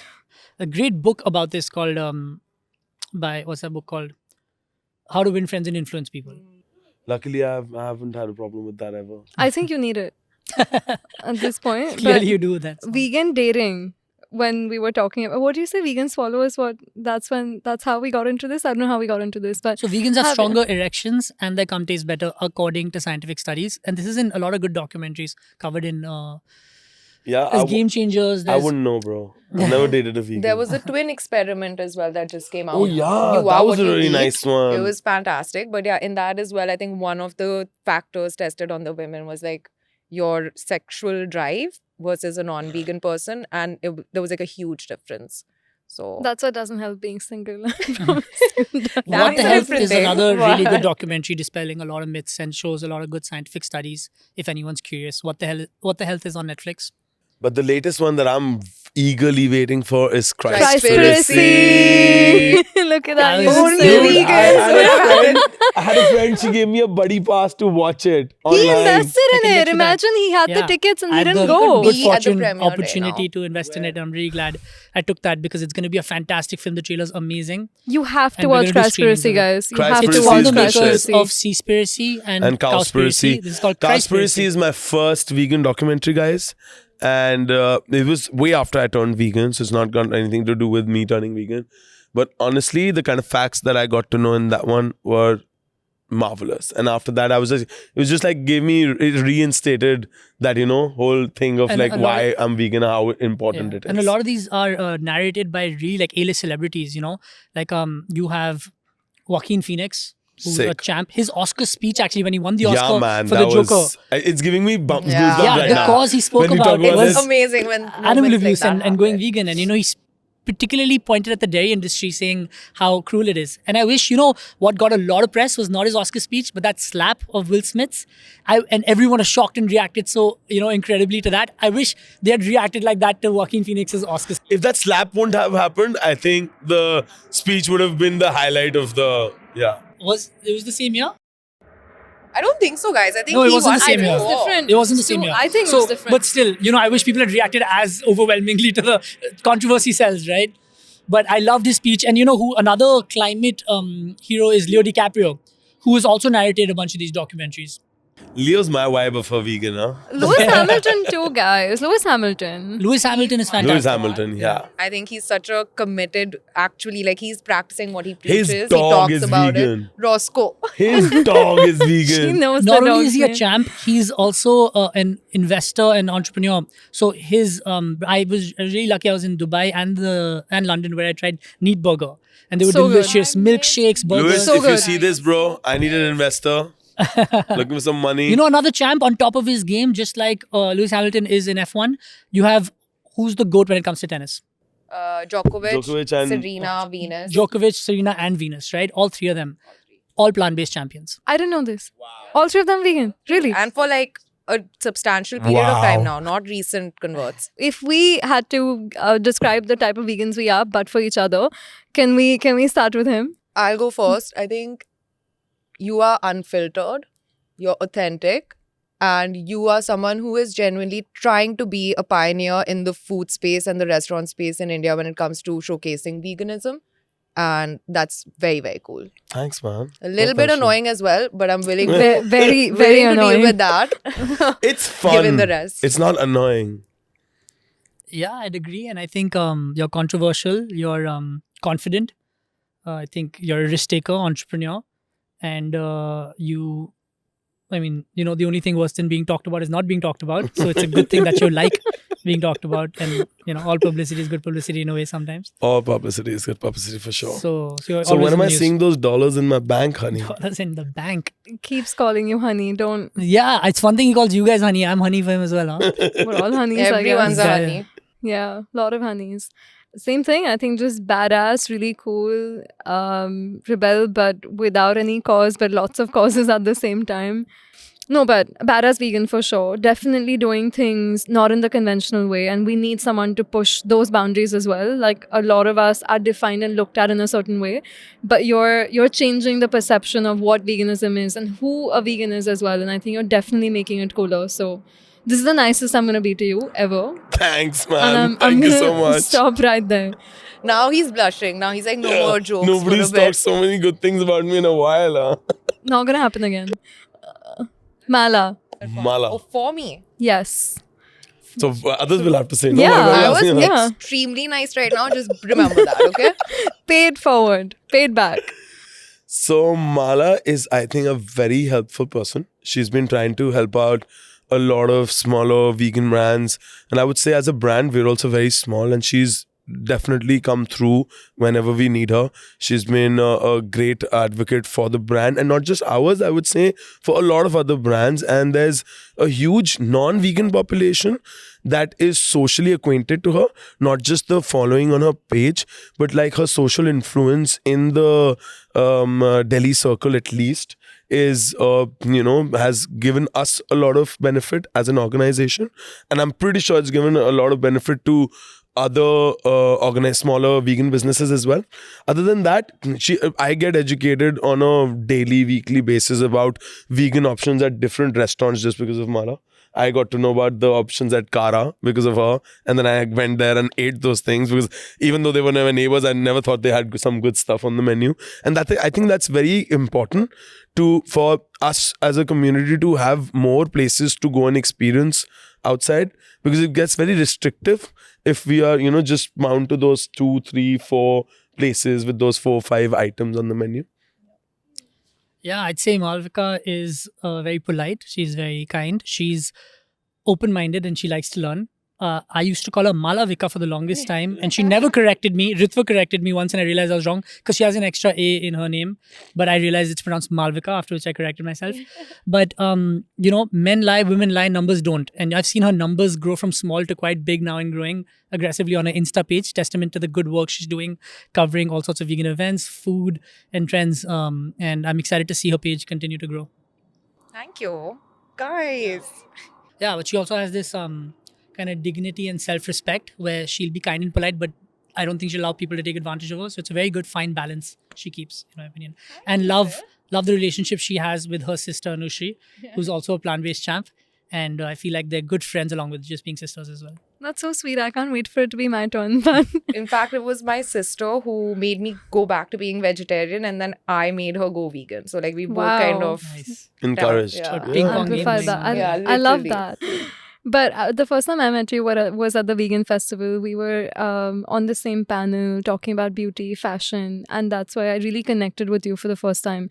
And like Sid said, and I've said this once, for me, being vegan comes from the softest and the strongest part of me. I'm so headstrong about it. I'm so opinionated about it. I know my why, and every time I find out more about being vegan or why I'm vegan, it strengthens my why.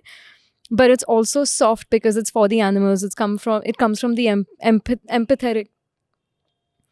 I say soft because it also comes from the empathetic, the compassionate side of me. It's for the animals. It's for the planet. It's for something that is bigger than me and something that's beyond me. It's definitely a movement that's larger, and I'm doing it for that. And I know so are you. So I think the same thing that I say applies to you. It comes from the softest and the strongest part of you. and I see that. I definitely see that. So I hope that light just shines and amplifies, and that impact and influence just blows up. Thank you so much. And I think that applies to all of us here, that we all are able to kind of let the light shine through. Siddharth Kothari, start. Okay, so Siddharth Kothari and I met in the weirdest of situations. That's not for this podcast. Let's not do that. Bro. I want to So know. I was introduced. I want to I know. was introduced to Siddharth. No, I as- want to Okay, know that's this. fine, that's fine. I was introduced to Siddharth by this friend of ours, common friend called Ramit.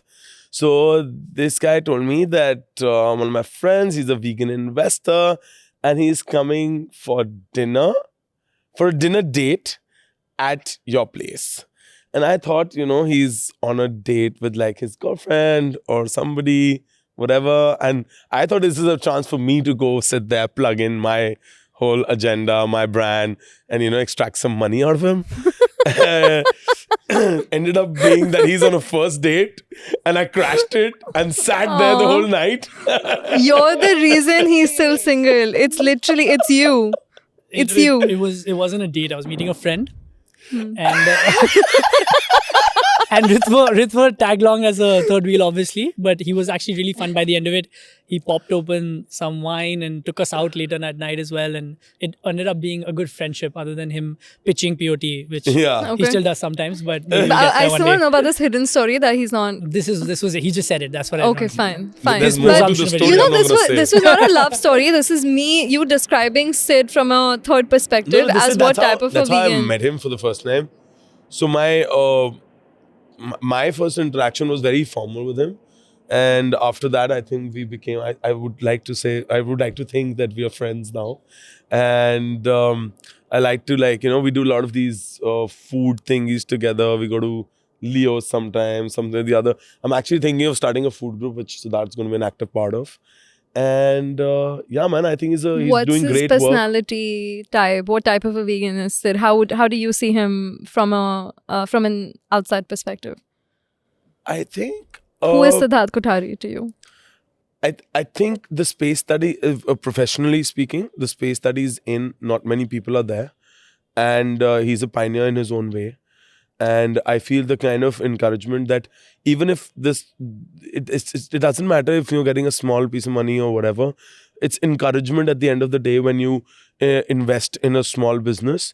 And it's very necessary in our industry at this point of time, which is being taken care of. I think you're the only vegan investment firm in the country right now.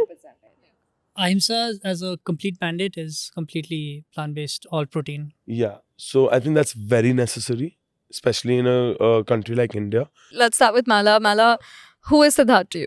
So, I mean, Sid and I met, now it's been a couple of years, a little over maybe a couple of years. And I think Sid is someone who, like, initially in the first few minutes, he might seem a little bit like, quiet and serious. But if you allow him, I think just like, even 30 minutes, all of a sudden this like goofy, quirky, funny side comes out. And it's like really, really amazing.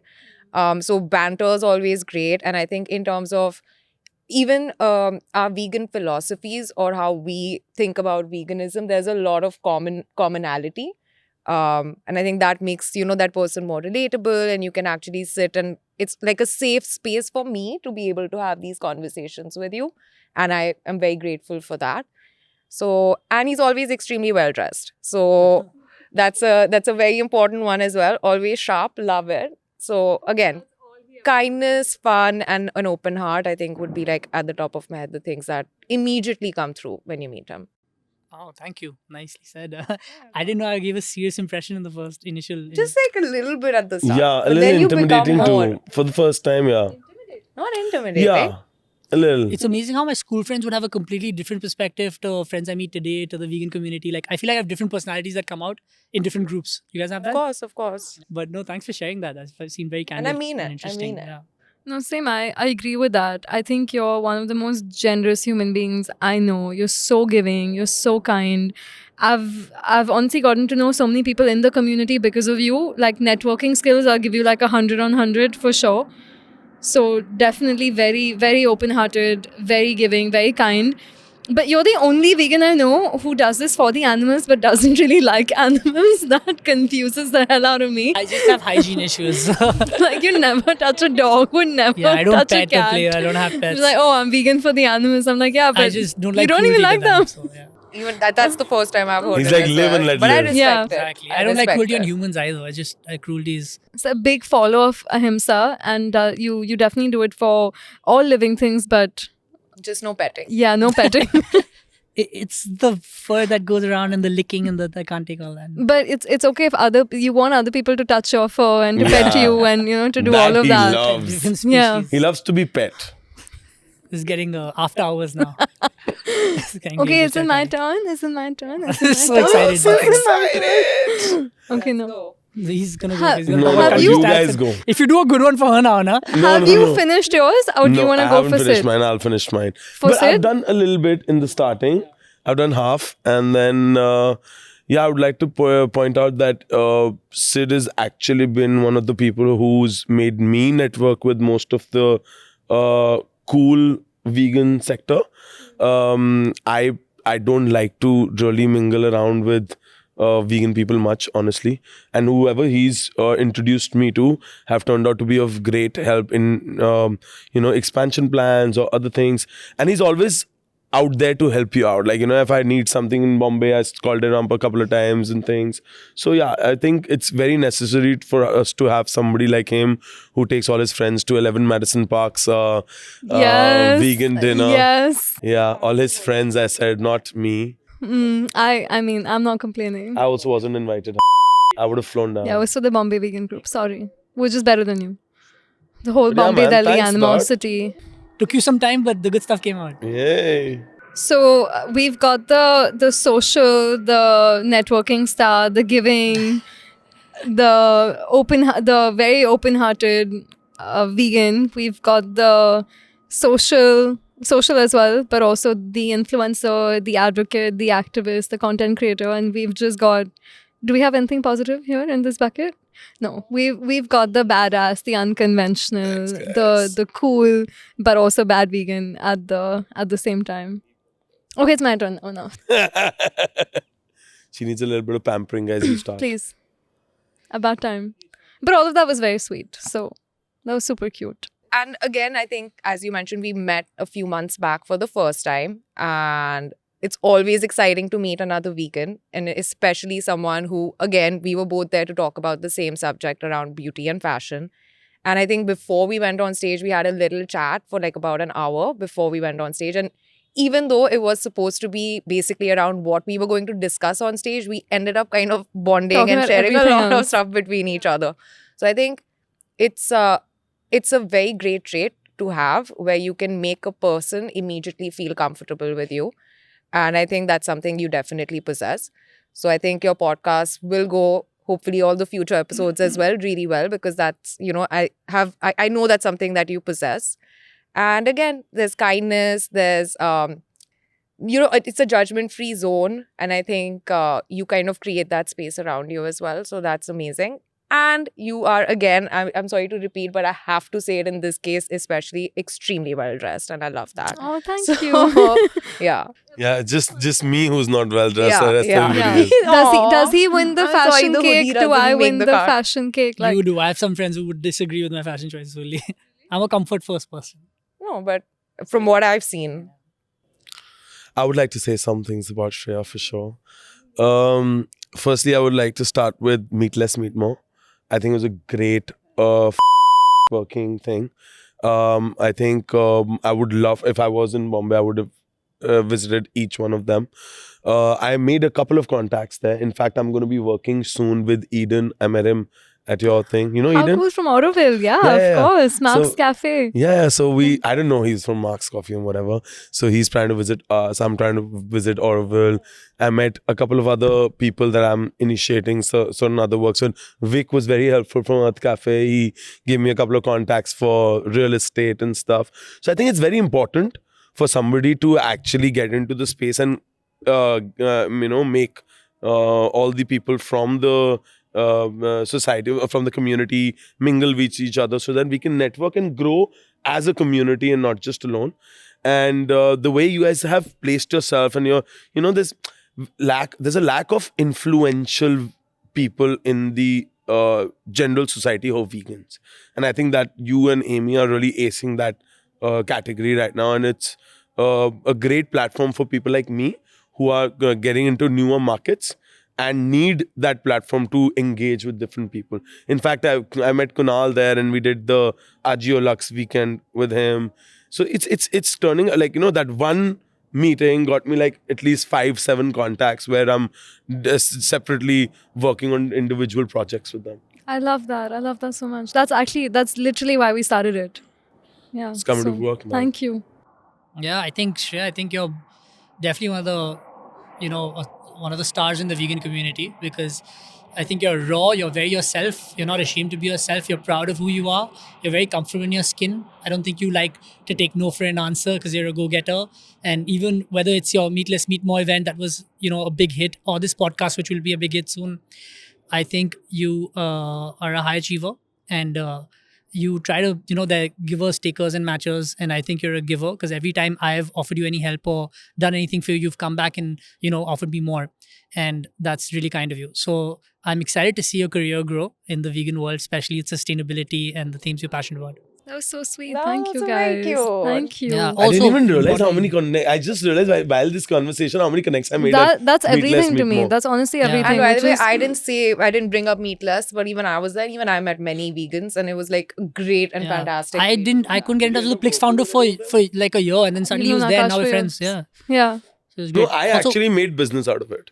Also, you can keep this in or out, but I have to mention this about you, is that I'm so something I like that I learned from you is to share vulnerabilities, and you don't mind sharing your everyone likes to show you their living room, no one shows you their bathroom, right? But you're very candid and honest, and it helps gaining trust because you allow the other person to open up as well. So I really respect that.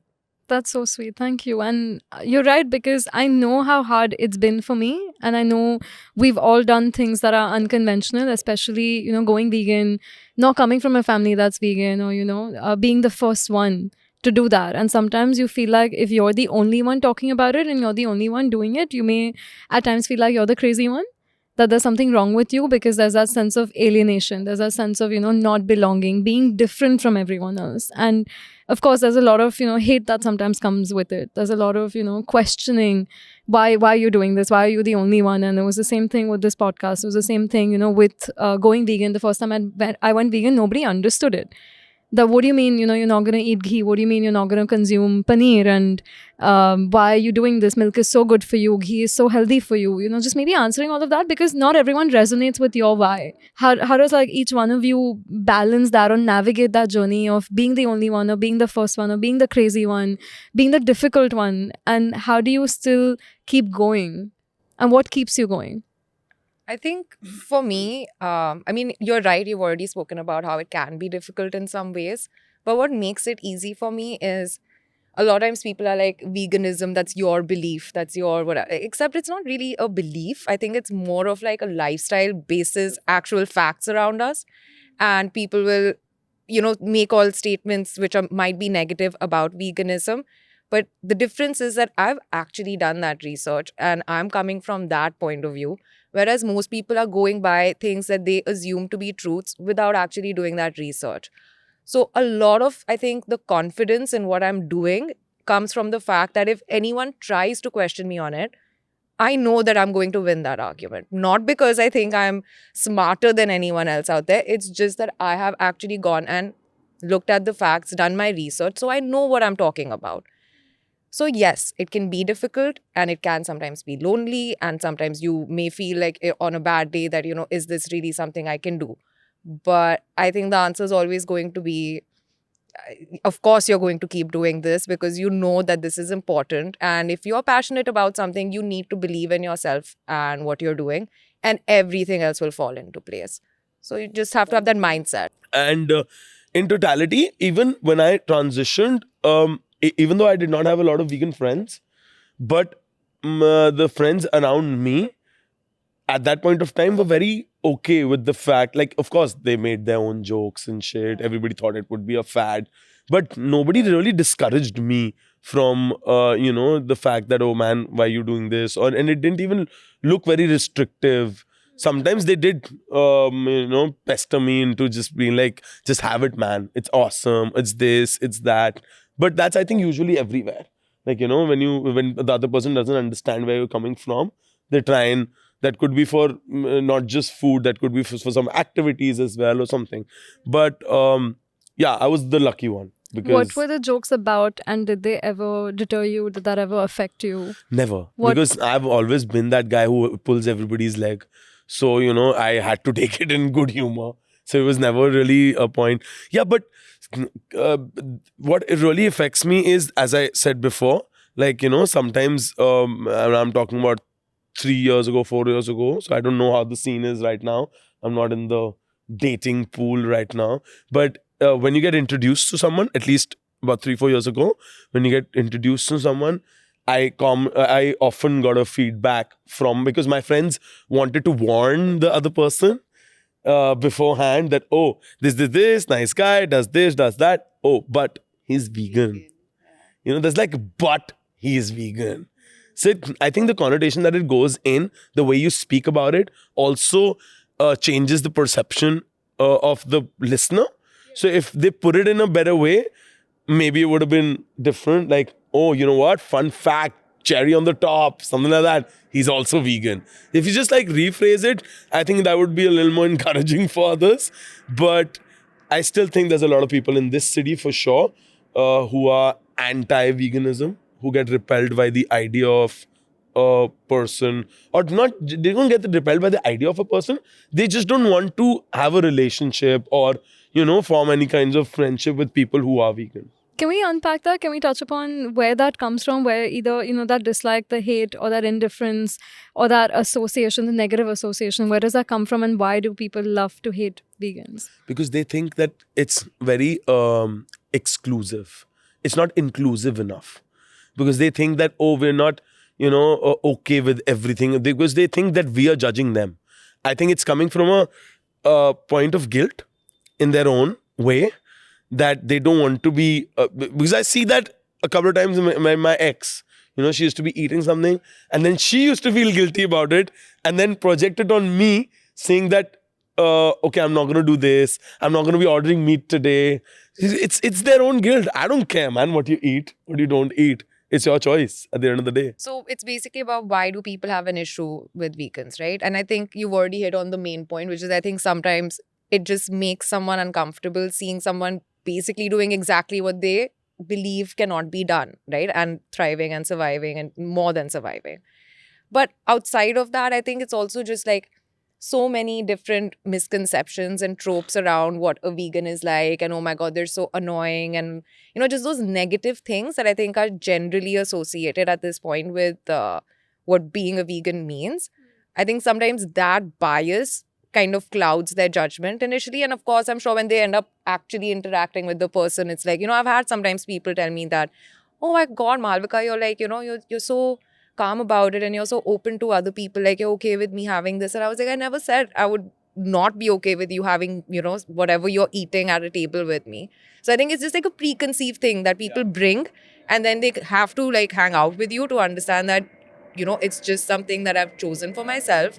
I am passionate about it, so I do have a page on it, but I'm not going to like be insane or like, meet you and be like, oh my God, don't come near me. I think exactly what you said. It's about holding up a mirror in front of someone and forcing them to see what they refuse to see, and maybe that does bring up a lot of insecurities and guilt.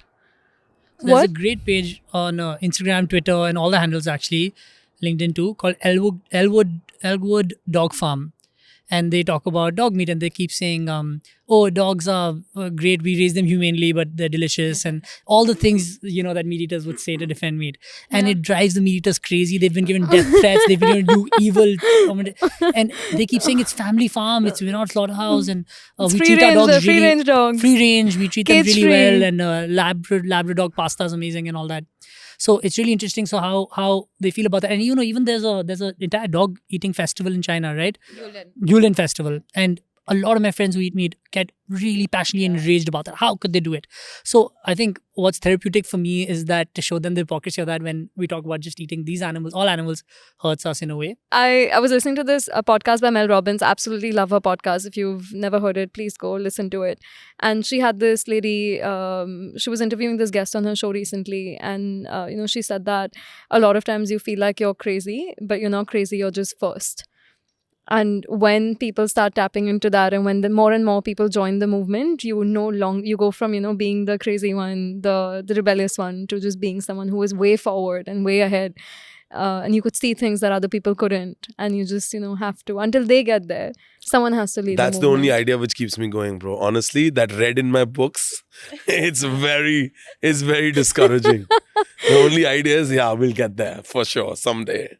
But if someone is trying to transition to veganism, or if someone's trying to eat less meat or consume less dairy, what is the one piece of advice that you'd give them? Where does someone start? How do they continue being on that path? And how do they find the sense of support and community, and not feel alone, and not feel like they don't belong, and not feel like they're the crazy ones when they're in fact just first?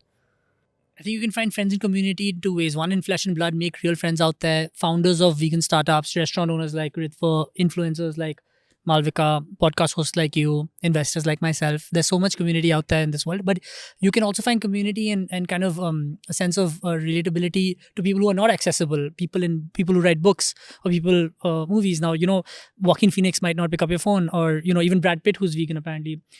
But you can see their blogs or their interviews and kind of relate to people, both types of people. But where does someone start? So 2 questions, like where does someone begin if they want to learn more about veganism, if they want to go the vegan? internet can be full of myths, but also full of facts. So if you're good at gauging the crap from the real deal, then the internet can be a great resource. Veganuary is a fantastic movement, and the Insta page on that is really well maintained. Then there are great websites out there, and the documentaries are a great place to start. And the websites of the documentaries like Game Changers, What the Health. If you want to watch something graphic, and if you're okay with watching cruelty, Dominion really shows it like it is. It's free to watch on YouTube. It would depend a little bit in terms of what a person's motivation for deciding to explore veganism or go vegan is. So, for example, if you're someone who's doing it for health reasons, I assume you would be, trying to figure out, okay, how do I get these new proteins in my diet, etc. So I think whatever is your initial motivation, kind of take it from there. Veganuary is a fantastic resource. Then you have sites like Vegan First, etc., who also have quite a lot of information. I think if you want to get an initial idea of products as well, Urban Platter, Vegan Dukaan are an interesting starting point. Though today, pretty much all the grocery stores, if you go on the apps, you can also find a lot of products there itself. But at least at Vegan Dukaan and Urban Platter, you can be rest assured. True. It's 100% vegan. True. It's verified by a body who's into that space. Vegan First in India and internationally, Plant-Based News is a fantastic channel to follow. I love plant-based Live news. Kindly, Live Veg Kindly is great. News. Live Kindly. So yeah, following a cool. lot of different pages on Instagram across activism, across just recipes. I think it really makes you realize that there's so much going on with veganism. Like I still, from my first day to today, I'm like, I had no idea the journey I would be embarking on, So it's exciting, and I think the more you keep at it, the more fun it gets, and like it's yeah. So I I think have to plug in any health geek or health nerd who's exploring veganism or plant-based eating. Michael Greger is someone who is phenomenal. You cannot miss this. Actually, no matter who you are, with things like personal health and personal finance, it doesn't matter if you're not interested. They're interested in you, and it's going to impact your life massively. So Michael Greger is a science-first person, and his talks and write-ups and books are just a must-read and must-watch. I'll do my one shout out, actually. I just realized, because I feel like this particular person's page gave me a lot of insight at the start of my journey, which is Earthling Ed. I think Yes. all of us know him, of Love course. Ed Winters. The This vegan is when he was Jesus. doing a lot of his, Yeah. This is when he was doing a lot of his, debates and a lot of also just explaining stuff. Loses his cool. Never. And it's just so beautifully logical, and it's just, I think Fact based, right? Again, it's coming from science. You know what you're Exactly. talking about, which is why you can argue with anyone. It's not even argue, it's putting your facts forward in such a simple manner Okay, guys, that you can't. I would like to find interject faults. here because I have ADHD and I'm going to forget so about this so do tomorrow. I. Latest research shows that plants are sentient beings. Like No, they can yeah, that hear- was also disproven. No. I'm trying to get into the conversation. I'm trying to put this point ahead and ask your opinion upon it. I am very intrigued to know more. I don't have a perception till now because this is very new information. Look, I don't like plucking plants or killing like wildlife, like stepping on grass unnecessarily, even, right? But it's about reducing suffering. It's what Buddha says, right? Not about completely being cruelty free. Even when we go on the road, right, that the car's causing some damage to some of the Of like course, Our of mere course. existence is causing damage. Like if you really Your want breathing to is killing bacteria around you. So But I where do you don't draw the line? And think I think it's about doing no harm. I just think it's about doing as little harm as possible. So vegetarianism is obviously such a big part of India. Vegetarianism is such a big part of Jainism, and we thrive. We're so proud of the fact that we're pure veg, pure vegetarian. Can you be vegetarian if you still consume animal products and still wear animal products? Like, is there a difference between being vegetarian, being vegan, and being non-vegan? And how do you see those three I think things? vegetarian is hypocrisy. I think my personal opinion about it is that either they're not educated enough on those topics right now to take the call. And coming back to what we call, like as I said before, vegetarian in Hindi is called shakahari. So shakaon se ahar. Ahar is your what you eat, what you digest, what you take in. So shakaon means branches, bro. So whatever's growing on branches, if you're eating that, then you're shakahari. If you're not eating something which is coming from branches, you're not shakahari. So if you go to the literal translation of it also, it means vegan. It doesn't, there is no vegetarian option. Actually, the word vegetarian is translation for shakahari, so that should mean vegan. You should be like, okay, I eat dairy, there should be a dairytarian or a different word for people who consume dairy, like there's eggitarian or something like that. But even vegetarian, like it's like lacto-vegetarian. Yeah, there is vegetarian and it's okay, man. I think whoever can put whatever they can forward is enough. At this point of time, we are not we're not in that situation where we can make everybody go vegan, right? So I think every meal counts. 100%. I'm fully with you on that, but we distinguish between eggs, which is also an animal byproduct. It's the ovulation of a chicken is literally a chicken's period. And we say no to eggs, but okay to milk and dairy products. What is the difference between eggs and dairy products? So why are, eggs not vegetarian, but anything that comes from a cow and comes so cruelly from a cow, that's vegetarian. So one thing So that how are you I vegetarian? really appreciate is Osho can be a very controversial figure historically, but there are a lot of diehard passionate fans, and no denying that he was ahead of his times and very wise as well. He categorized milk as non-vegetarian, and I have videos of him saying this, and they're on YouTube and free for everyone to watch. And he explains it very well. It is animal based. No cow, like any other mother in the world, wants to give milk to another species or another human, grabbing it, stealing it from her baby calf. They want to give it to their calf. They don't want to be impregnated for the rest of their lives, tied up facing a wall. They want to be able to graze and walk around. That's their natural habitat. It is not artificial insemination and kind of all these evil practices that happen in the dairy industry makes it not vegetarian for me, at least. So I think there's vegan and then carnivorism or omnivorism or non-vegetarianism. What's your take on vegetarian, vegan, and non-vegan? I can understand why the labels exist as they have over time come to exist, but logically, again, I think I have to agree with both Sid and Ritva. I don't understand how vegetarian works. I think it's because when it comes to dairy, again, there's no connection of that cow is eventually going to be harmed because of the milk I'm taking from her. It's just the cow's milk. And even with eggs, I think it's they don't realize that all these poor chickens, when they hatch, at 1 or 2 days old, they are being killed directly because of the egg industry. And of course, we are aware of the Killed brutally as well, actually. very ground brutally. Up live. Yeah. And literally just this tiny, gassed and many things. So sadly, this is the reality of these products, and it's directly linked to their production, which to me means that, of course, you cannot categorize it as veg or pure veg or whatever it is that you might mean by it. I don't want to vilify the people who, give themselves these labels. I think they haven't made these connections yet. But that's why it's important for us to talk about these things, so that at least people are armed with the correct information, and then of course it's up to them what they Yeah, what the they cows, do with there's it. definite death in dairy. It supplies Yeah, to yeah. the leather and beef industry. And there's, as soon as the cows are spent or not giving milk anymore, or the milk calves that are discarded, they all are sold for slaughter and they're sold as products. So there's a lot of death in dairy.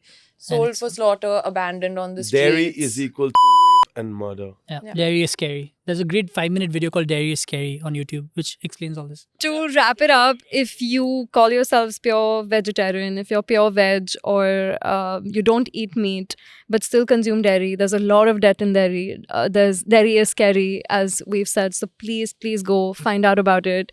All the resources that we've mentioned here today, you'll know why consuming dairy and being vegetarian or being shakahari do not go hand in hand.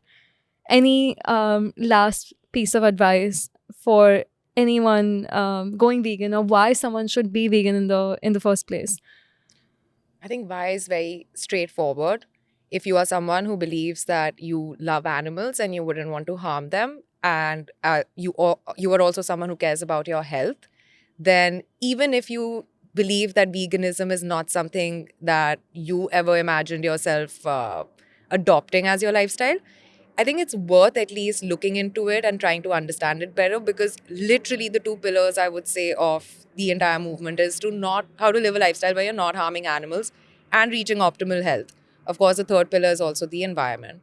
So to anyone, I think if you are someone who identifies with those two aspects, look into veganism, explore it in whatever way suits you. I think we've discussed quite a few platforms already. And maybe you will be surprised by what you uncover, and then, take it from there. I would say why. The only reason why is it's necessary.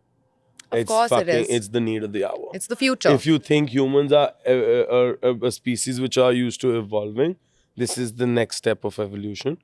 And especially to sustain on this planet with the current resources that we have, there's no other way.